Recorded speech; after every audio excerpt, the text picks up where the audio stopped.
welcome to Spark TV. I'm so excited to have you on the show. Thanks for having me. So good. Look, let's kick straight in and tell everybody who you are and what you do. Okay, so my full name is Rudairo Christina Mudavanhu. So I live in Queensland in the Sunshine State. I am a business owner, so I run the Utano group of companies, and we have two companies under that brand. The first one is called Utano Global, which a lot of people know me for, and that's my diversity, equity, and inclusion consulting practice, where I use virtual reality to train managers and leaders around how to create more equitable workplaces.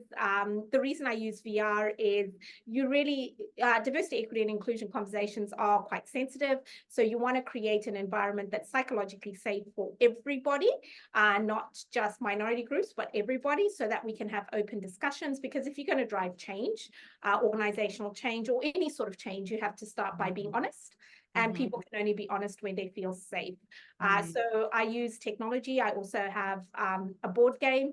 I also have other tools and techniques that we use in that space. Connected to that, I run it's soon to be a not-for-profit. It's not yet. It's still a social enterprise.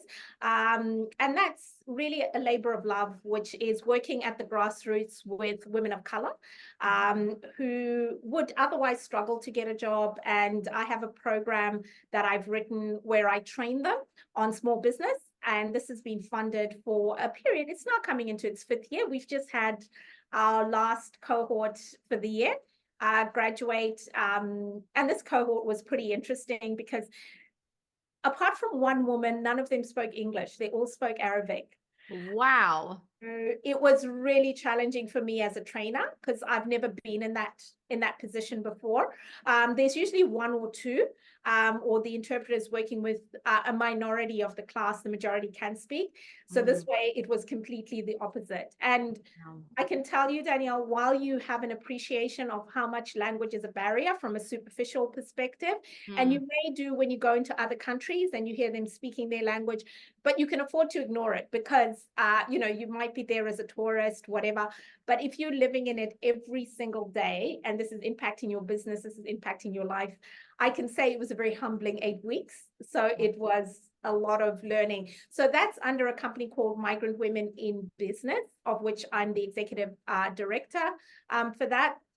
And most of our women are based in Victoria, but we are growing our client base here as well. And so what Migrant Women in Business does is we're the only national business network that provides commercial opportunities and business mentorship to migrant women.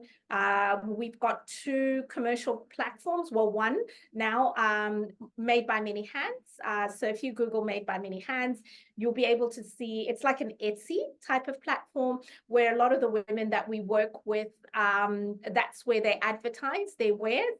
And so the question I always get asked is, well, why create your own platform and not use Etsy or what's available?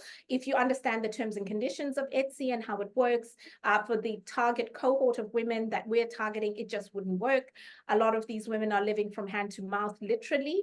So they need to be paid instantly. They can't afford to wait 20 days or however Etsy and eBay and all the others want you to wait. They need to be paid there and then with the transaction.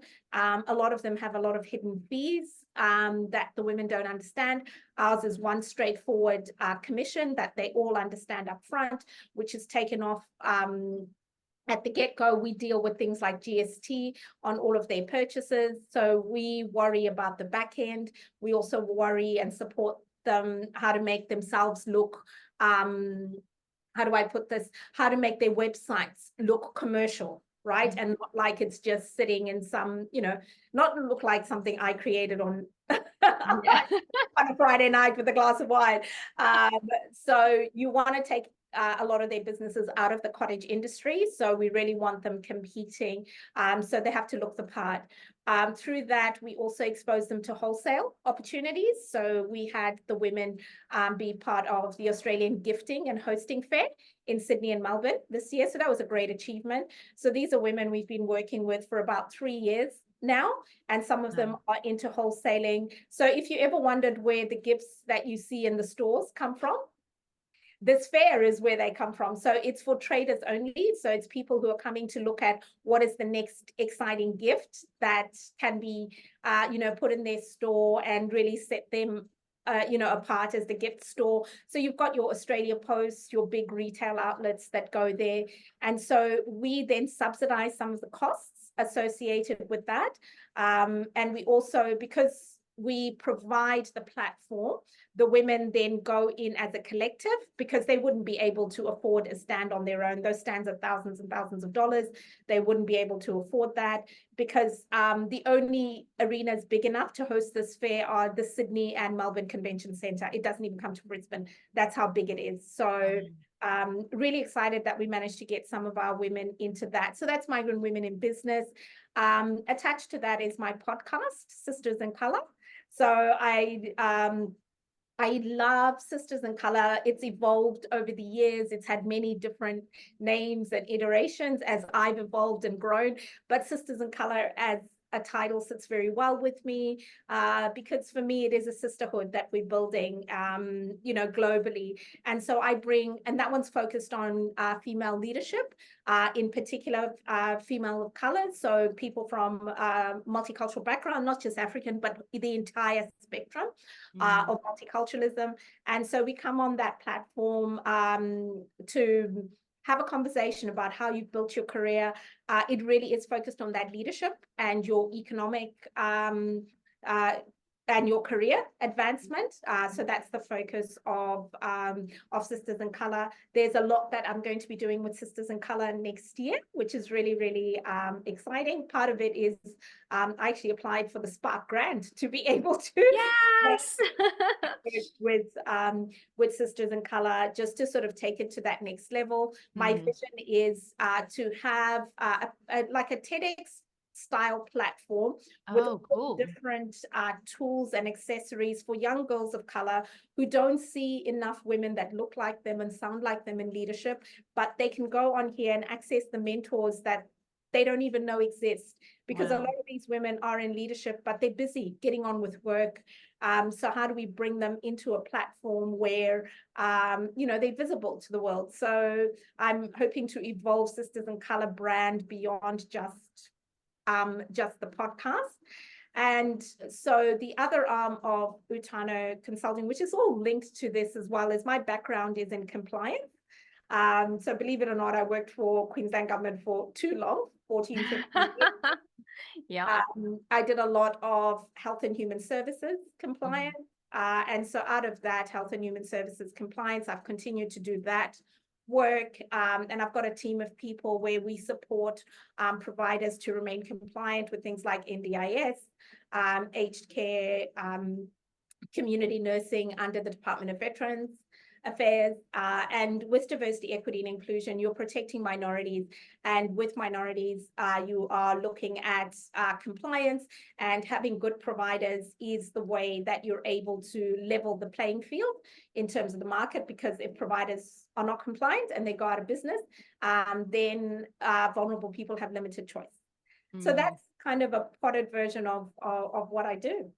Wow, that is a lot and hugely impressive. So, congratulations on what you've built. That's absolutely enormous. So, I want to talk. So, you mentioned you spent way too long in the Queensland government. Working in a government job. What was the catalyst for you moving from that government job to starting the first business and now expanding into all of these businesses? Oh, look, I was always, my father's an entrepreneur, so I've always had a side hustle, right? And I've always known I didn't belong in government. I ended up in government by accident, but I loved my time in government. I absolutely could not be doing what I'm doing now if I had not spent the time in government that I did. It really helped me to appreciate how legislation's made. It helped me to understand the landscape around inequity, social justice. Mm, My whole social justice bent only came about because I worked for Department of Communities for years. I worked on domestic and family violence policy, homelessness, and it got me to appreciate things that I had never encountered in my daily life. yeah. You know, you read about stories in the newspaper. It's very different when you are writing policy and giving advice Mm, on matters of social disadvantage and how that kind of impacts you. And I guess when you come from Africa, people make a lot of assumptions around your mm, background and growing up. And what people don't realize is for you to be overseas and come as a skilled migrant, there's a lot of resources that's actually required to be able to do that. So most people who come here have a very different upbringing back home. And it's always interesting when people say to me, so your education comes from Australia. And I'm like, why on earth would you think you don't know me, you know? yeah, Why would wow. you make so many assumptions? And one of the things we do myth bust on Sisters in Colour is really just a lot of those discussions around third world education and Mm, how a lot of it has given us tools that have led us to actually be on the paths that we are on. And so what was the catalyst for me leaving government? I got fed up. I got fed up of banging against a ceiling. I wanted to be in senior executive management. mm, It just wasn't happening at the rate that I wanted it to happen. And part of it was part of it for me was I didn't I couldn't see myself as a director general of a department. mm. I looked at that life. You're constantly on the end of a phone with a minister. You're constantly jumping up and down to whoever the government of the day is. The government wakes up and does a machinery of government change. Queensland Police doesn't know what that is. Neither does Health know what that is. But that's when the minister, when cabinet decides, like it's Queensland's going through it now. Yeah, yeah. When they decide. And what's interesting is multicultural affairs is always the poor cousin. It gets moved Mm, around every single government change. So that department can never really solidify anywhere. yeah. That says to you how much of a priority it actually is for Mm, a government that's department. disappointing. It is. But it's also the way the world is. And Yes. there's some inconvenient truths that a lot Mhm, of us don't want to acknowledge. And I think over time, as a person working in the diversity, equity, and inclusion space, one of my business partners said to me the other day, oh, we had a conversation about going into a particular sector, and construction was the sector. And mm, so this is all de-identified. So they contacted somebody within that sector who was really high up, who had a huge company, well, who runs a huge company, and asked questions around, oh, okay, so diversity, what is it that you do? How does this link to your productivity? Blah, blah, blah. And basically, they got the nonchalant responses that I get all the time. So they came back to me and they said, well, people are not interested. I said, no, not really. There's a lot of lip service that's paid to diversity, equity, and inclusion, but there's not a lot of understanding around how it actually impacts the bottom line. McKinsey's done a lot of research in the American market. mhm. Americans are very, very interested because it's linked to reputational risk. I don't know if you saw what happened with Zara in terms of their collection, and how with the war in No. Israel, people were looking at their collection and they saw similarities with the bodies that were, Google it, Oh Zara. my God, this is stressing me out. Just Yeah, I don't want to Google it. No, yeah. So it's that's no, interesting. I mean it's really interesting, and isn't it? I want to something that's been playing on my mind as you've been speaking is, and you've just hit the nail on the head there. So people pay a lot of lip service and say, "Oh yes, it's a priority," and "Oh yes, we talk about it at the board meeting, and we've got this in place," or whatever it might be. But what is okay, let's just go total back to basics, like Yeah. where someone's dialing in, and because you said this at the start as well, I think sometimes we're a little bit afraid to ask too many questions because we don't want to say the wrong thing or whatever it might be. So let's just go totally back to basics. What Yeah. is diversity, equity, and inclusion, and why is it actually important? Brilliant question. Few people ever ask that. I think people are. I don't know. I think you're right. I think there's people that don't care. You know, hit the Yeah. nail on the head there. And I think that there are also people who do care, but might be a little bit like, oh, have I missed the boat in asking Yeah. the basic questions? No, you're actually on the boat if you're asking the basic questions, right? Good. So with DEI, as that's the industry acronym, right? And B is attached there, which is now belonging. So diversity, equity, inclusion, and belonging. Those are the common acronyms that you will see associated with it. The way I define it, diversity is about humanity, right? Mm. We have built a world where we have people fit into a one size fits all, yet that goes against the true essence of who we are. No two people have a fingerprint that is the same, Yeah. right? So why do we approach our work? Why do we design cars and cities as though they intend to fit a single person type? A lot of that has to do with the history, things like colonization, all sorts of segregation that's happened over time to specific groups that have led us to where we are today, right? So I think what is happening now is there's this awakening that's happening with people. And you saw a lot of it, particularly in COVID. I think COVID helped with a lot of things, right? It forced us to deal with our humanity and things that we just were not dealing with. Because for the first time, we were all locked up, you know, and we were Maybe in our that's what we needed. and we were forced to deal with things that we really had been neglecting. And one of those is how we actually treat one another, right? So gender equity has always been something that is on the radar, right? So if we're talking back to basics, right? Most people's understanding of diversity, equity, and inclusion is around gender equity, right? The women empowerment movement, the suffrages, all of that. So people understand the history of gender equity. If I say to you gender equity, you get it, right? You absolutely get it. You know, you're on team female, and it's around giving women that equal right, that equal voice, and women have been fighting for it. So if you take that and you extrapolate it to all the different demographic groupings that they are, so your LGBTIQ plus community, women of color, myself, people with disabilities, neurodivergent people, myself. So anybody who is in a position of difference, and you would be in that too. We all have layers of privilege, right? So, and I think why people are challenged by the diversity argument is that sometimes when people's privilege is challenged, everybody's kind of like, oh my God, what do we do? They're frightened. And so and then you get the other extreme where people are ashamed of their privilege and all of this. And that's not the intention either, right? So the intention is for all of us to build this a heightened awareness of the space that we occupy in this world. And that space comes with certain advantages and disadvantages, right?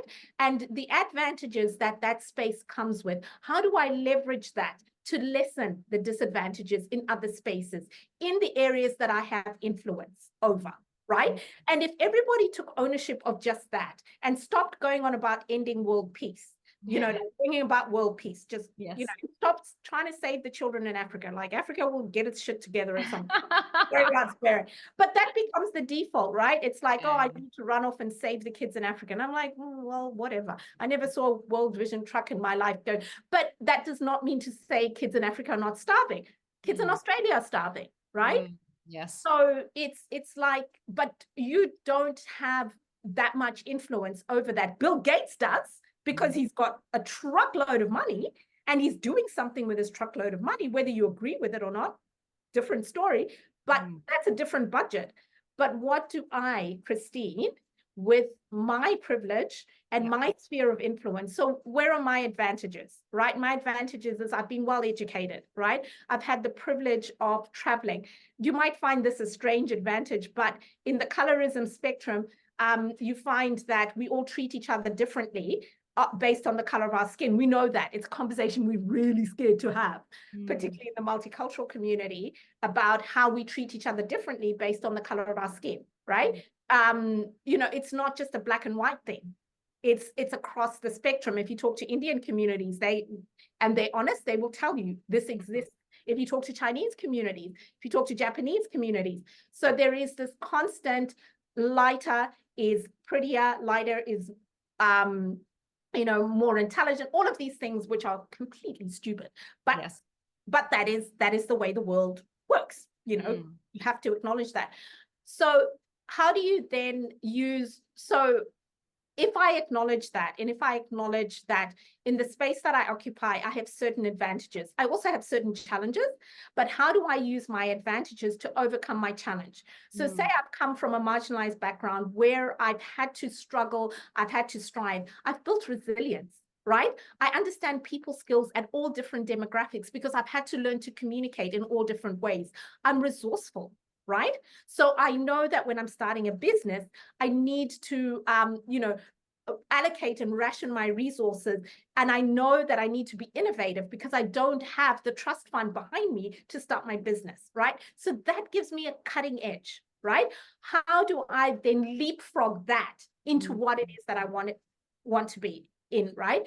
So at that essence, that's why diversity matters, right? Yeah. Because the way when I come into an organization that I look at a problem and the way you would look at a problem and the way somebody else would, it's completely different. So this is what organizations are missing, right? There is a reason why you should have diversity on your board. One CEO, I don't know if you watch the podcast Diary of a CEO with Stephen Yeah. Bartlett. Yep. He was interviewing, and I've completely forgotten the CEO he was interviewing, but she said something that stuck with me. She said, listen, while diversity is important, because if you do not have a diverse board, you and your team of happy yeses are going to walk each other to the end of a plank and fall off the edge of a cliff because you're so busy saying yes, yes to each other, you can't see that you've gotten to the end of the cliff and you're going over. So that's why it matters, Yeah. because if you have me on your board and I have you on my board, I have so many different people with so many different experiences, so many different lenses, the way we process problems, the way we come up with solutions is different. And that will always result in a better product or services. But the problem why people don't want to go there is people don't want to share power, right? And if you think about it, the axis of power is still controlled by the same people who are of a homogenous demographic, regardless of where you go, right? And there is not that wanting to share power. So if I now start to acknowledge that I can add value, I no longer can now continue to justify why there are barriers to keeping you out. Yes. But if I ignore you and say you are irrelevant in terms of your diversity, I can continue holding on to my power. I think it's so interesting because you said right at the start there that we're all used to gender diversity conversations. There are now quotas in some industries where they have to, meet certain, and it was a really funny conversation that I had with my husband actually, who's high up in the mining world, and they now have gender diversity quotas. And this is exactly what he said. He said the problem with that is that that's not diversity. Is gender diversity is not what this means, but people have put this arbitrary thing on, which I think has stifled conversations, because it does just come back to, we've all been talking about gender diversity for such a long time. That's kind of just, oh yes, the women have been banging on about this for years, that we aren't actually having the bigger, broader conversation. Yeah, we aren't. And look, quotas have their place. I've had this conversation with people where people don't understand, why would you have quotas? Okay, so for me, I take a slightly different stance on it. The numbers are not there, right? And if you think about it historically, before you did have quotas, right? How did the men get to all be there by themselves? That's because the women stayed at home, right? Yep, It true. wasn't written as a quota, right? So all you're trying to do is even the land, the playing field. And it's not about equality, it's about equity, right? So it's equitable treatment. And sometimes I need a longer plank than you, or you need a longer plank than me, because where we're starting from is different, right? So a kid who's grown up in an African country, who's had no education, who didn't have, the stability of family that I had and support and all of the opportunities I've had, we're not starting from the same playing field. Yeah. There is no planet. So why should this person not be given a longer lever to try and get up to? That's equity, right? That's like saying, the shortest person in the building should not be given a step to see over the ladder when the 6'2" person is already see. The 6'2" person doesn't see the ladder. Doesn't need the ladder, sorry. They already can see. But the person who's 5 foot does. Yes. So I think why people avoid all of the conversation is that it's very complex. There is no one size fits all. It's a complex conversation, but it's a conversation we need to have.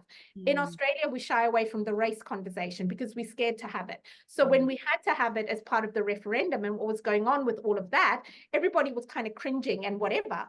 But America's having that conversation. I'm not saying it's healthy the way they're having it, but they're having the conversation.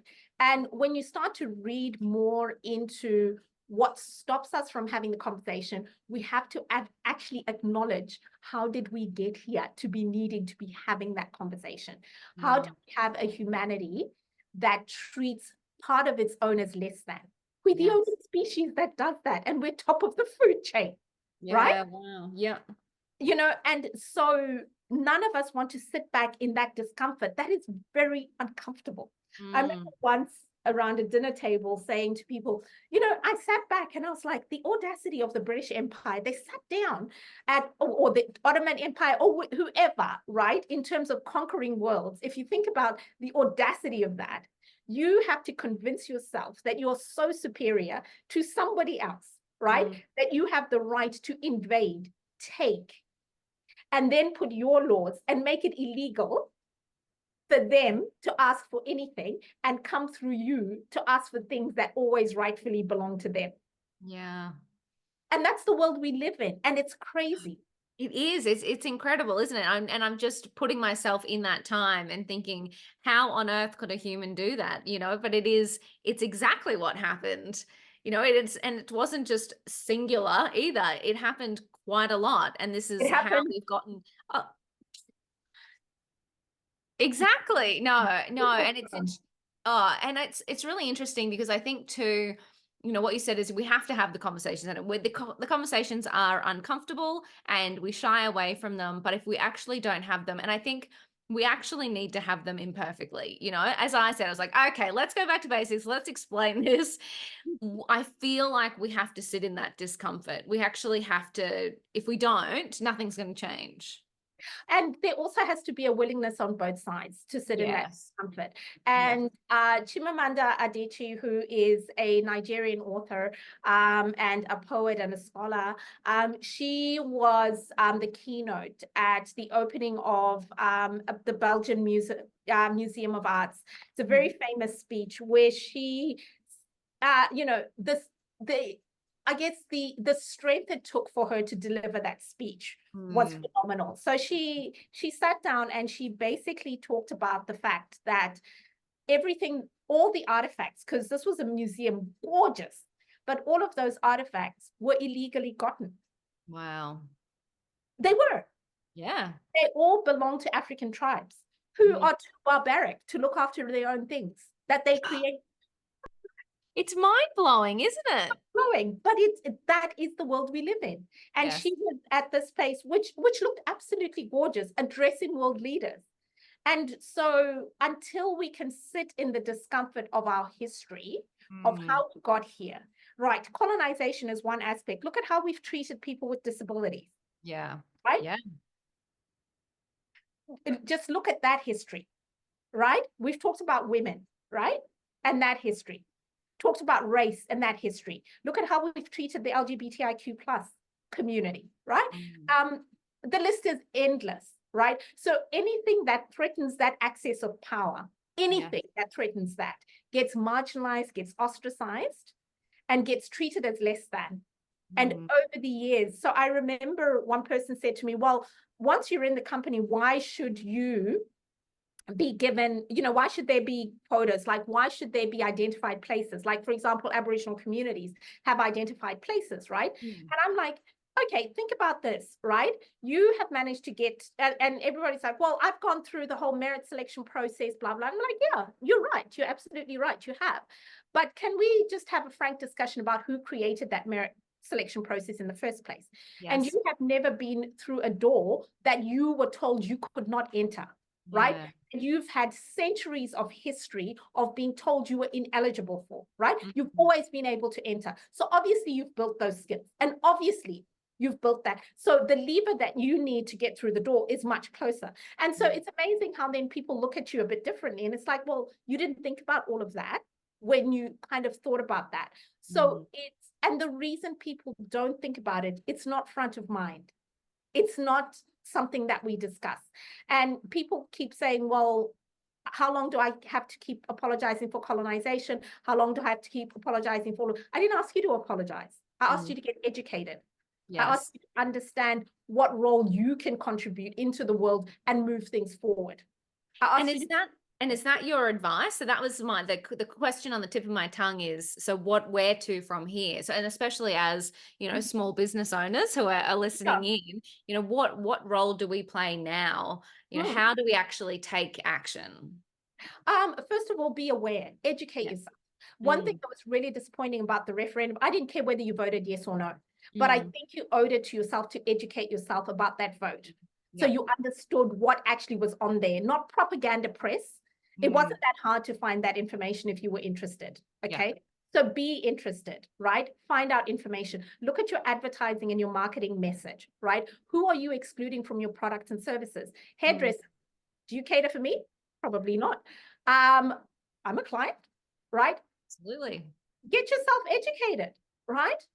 There is a whole community as a small business owner that you could actually pivot to just by simply changing your messaging and some of the images that you have on your site and some of the products that you Yes. stock. And sometimes the transition between that is so tiny, but the sales can be so huge, right?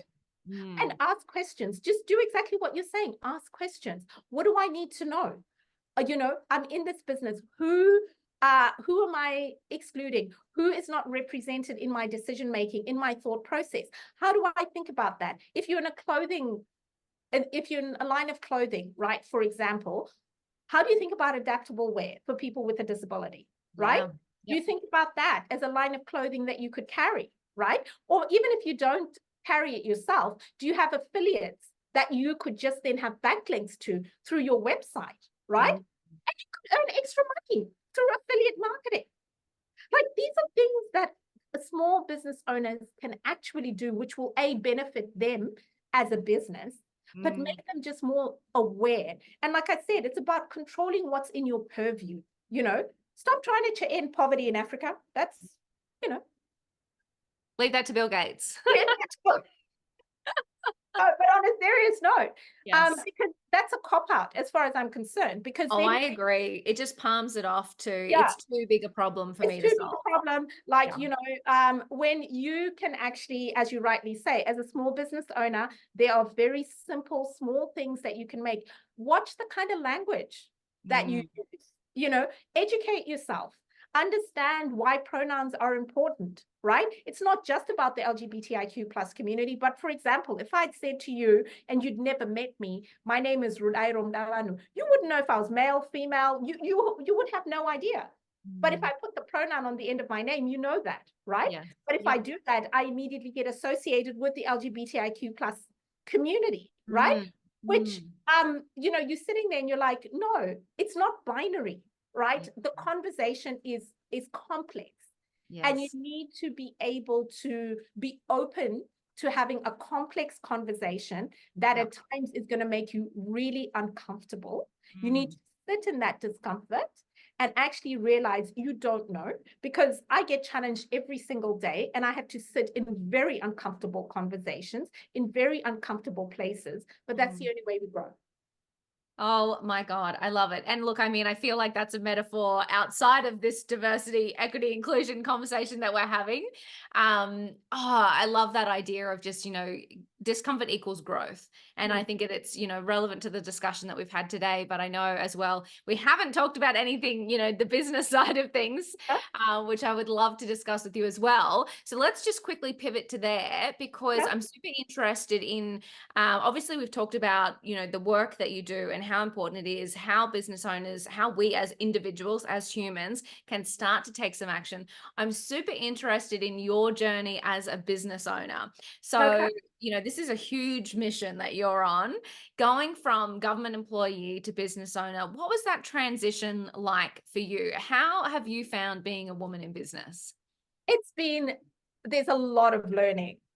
Like, oh my gosh. I was doing my business part-time, but that's different when you've got a salary, right? That covers the bills and, so when I finally took the plunge because my business just wasn't going anywhere out of hobby territory, and I was, not, I was fully committed to my job, but then I wasn't because I wanted to do this other thing. So it just felt like I was being disingenuous. So I made a decision, which, could, you look back and you think, oh, that could have been financially catastrophic. But yeah, Yep.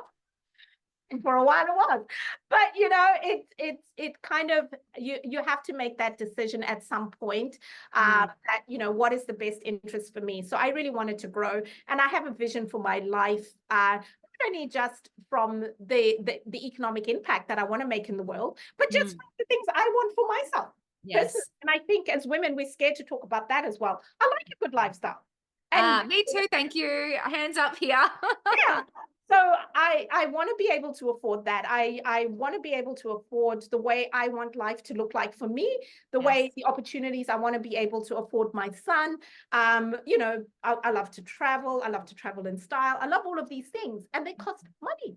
Yes. Um, you know, and so part of my motivation was to increase my economic wealth, although it went, it's gone backwards a bit. So that was another Which lesson. does happen when you do make that transition sometimes. I think there's like this chasm that you cross that's Yeah, just like, right. oh, I just got to get to the other side. I'm in the process of crossing the chasm, and it's like, okay, keep eye on the prize, eye on the prize. So making that transition has been really interesting, for me. I've learned a lot along the way, and one of the biggest lessons I've learned is, really just to better understand myself and where my skills are best served. So one of the things I read was outsourcing and learning Oh, to yeah. outsource really, really well. And Yes. that's one thing that I'm learning. So with my neurodivergent, I know that there's certain mundane tasks that just never get done that have to be done, that I need to outsource, because Yeah. the next thing is the tax man's going to be calling me this, that, and the other thing. And yeah, and then we're just not going to have a business, right? Yeah. So I've started to outsource a lot of those things, right? And obviously it's difficult when you're starting because you don't quite have the income. But now we Mm. live in an age where, you've got your Fiverr, you can outsource labor to the Totally. Philippines, all of those kinds of things. So I've been taking advantage of that, working with contractors where I can. The other thing was having a clear proposal around what my product is. That was Mm. probably the hardest journey. And I don't think we talk about that enough, right? Yeah. Is when you start, you have an idea. So I work in the diversity, equity, and inclusion space. Fantastic. What do you actually sell? Yeah. And what do people want? So Yeah. that's journey And how to in and get that of end itself. person to actually understand the value that you bring to the table. And no, and for them to pay for it. Yeah. And how do you get it so simple and clear that a fifth grader understands it, so that Yes. your clients, you're not having to explain that. So I've been on that journey of narrowing my product range, and how do you understand your market? Some of the products I was putting out on the Australian market, they just were not ready for it. And so Mm. I was on a hiding to nothing. While it sounds fantastic when we talk in a podcast, when I go out there to actually try and sell it, nobody's buying. Yeah. Yeah. So I've had to really think about, okay, what is it that people will buy Yeah. out of, that will advance and support the things that I'm looking at. So I'm Mm. learning new skills, how to be a content creator, how to podcast, all of these skills, I'm having to learn Mm. in order to actually get products to market that have a retail value associated with them, that can generate revenue. Mm. We had to pivot the migrant women in business from being a for-profit to being a not-for-profit. As much as I hated doing that ethically, Mm. from perspective, because I was like, these are serious business women. So we want to get the Yeah. charity mindset away. But Yes. unfortunately, the people who have money and want to invest like being white knights. So, Yeah. I know that's not politically palatable to say, but your company, True though. yeah, your company becomes more marketable to them. Mm. Even when you're applying to government, the first thing you get asked about is, are you an NFP? No, I'm a social enterprise. Oh, you're a for-profit, not interested. So the minute you become not for profit and you get the charity status, so for example, I can now, there's a whole lot of grants the company can apply for that it didn't apply for before. So that's with migrant women in business. But with Utano Global, what I've now had to do with diversity, equity, and inclusion, like I said to you, in Australia, we're not having the conversation. So Yeah. I'm pivoting to global markets, the US and Europe. So that's my mission for next year, because I'm not going to make any money here, simply because people pay lip service and they're just not, the market's just not there. And this is not just me, this is me talking to my colleagues.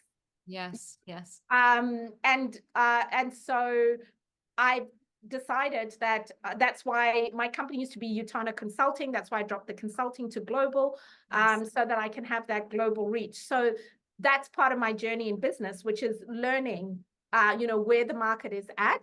And Mm. there's no hate or anything associated with that. It's just where the market is at on its journey.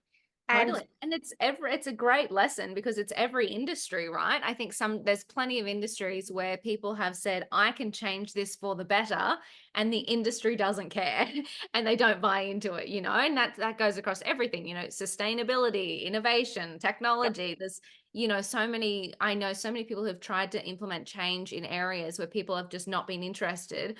But the self-awareness to actually reflect, to do the market research, to have the conversations, and to pivot, so that you can build a profitable business, that's just, as you said, that's just the way the world works. So yeah, that is definitely the way the world works. So I think for me, it's just been that journey, and also bringing alongside people who've got different skills to myself, yes. to work alongside me through different arrangements, and just growing, and also just trusting myself. I think when I started initially, I didn't trust myself enough.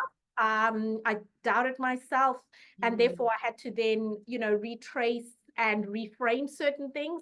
yes. So I think, as women, we don't trust ourselves enough, because my brother has just joined me as one of my business partners in Utano Global.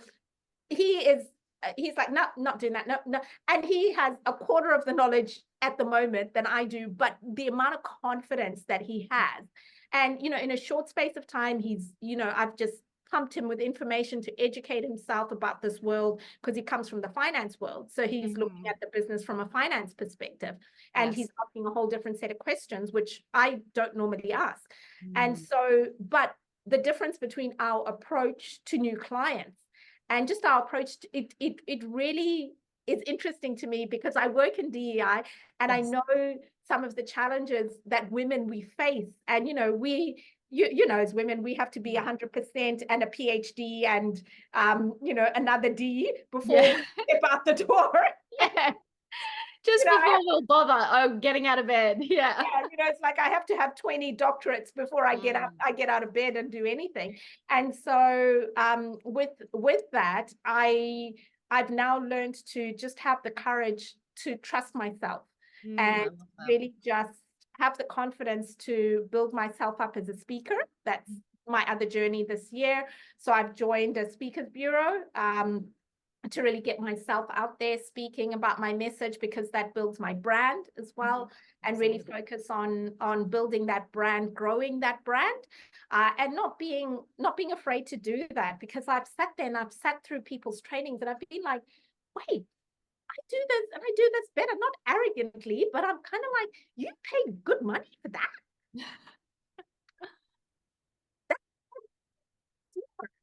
So it's kind of been really, really interesting, that journey. But I think the things that I've learned, since leaving government, is to trust myself, Mm. To half the time it takes me to do a task. In government, you have to do a task twice as long because the consequences are huge, right? When Yeah. you write a cabinet submission, 50, not even 50, 100 people look over it before Mm. it gets anywhere. It could even be 200, depending on the issue at Mm. hand. In business, you don't have that luxury, right? Yeah. Yeah. So, learn how to make decisions quickly and move Mm. forward. Fail fast and fail forward. Uh, Coming from a government perspective, you're very conservative, right? And so you don't want to fail. You want to make sure it's perfect. The world doesn't care. They don't have time for perfection. So put out your minimal viable product and just get on with it. You're competing with people who are putting quarter baked things out there and testing them and falling over and learning. So by the time you put your perfect product out there, they've had so much market testing and so much, and your perfect product is redundant. So Exactly. Mm.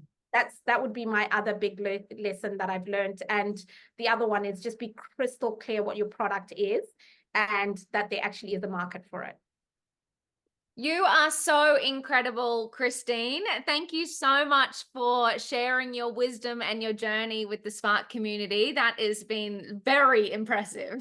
Oh, thank you, Danielle. I'm very new to the Spark community, so I'm learning. I love the fact that we have, I've joined other communities before that are not as connected. There seems to be something on that I can tune in and just learn for the membership fee. And I keep thinking, is that really all they asked me to pay? Amazing. Well, that's good. That's what we're here for. We're here to create value and to lift women up. So I'm absolutely stoked that you are enjoying it and getting value out of it. No, definitely getting a lot of value.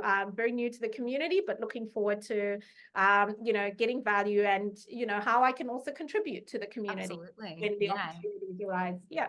Absolutely. And that's it. There's so many opportunities to take everything we've talked about today and make sure that that message gets in front of more people. So thrilled to have you on the show, and we'll absolutely make sure 2024 we get you more ingrained into the Spark community. Thank you so much. Lovely to be on your show today.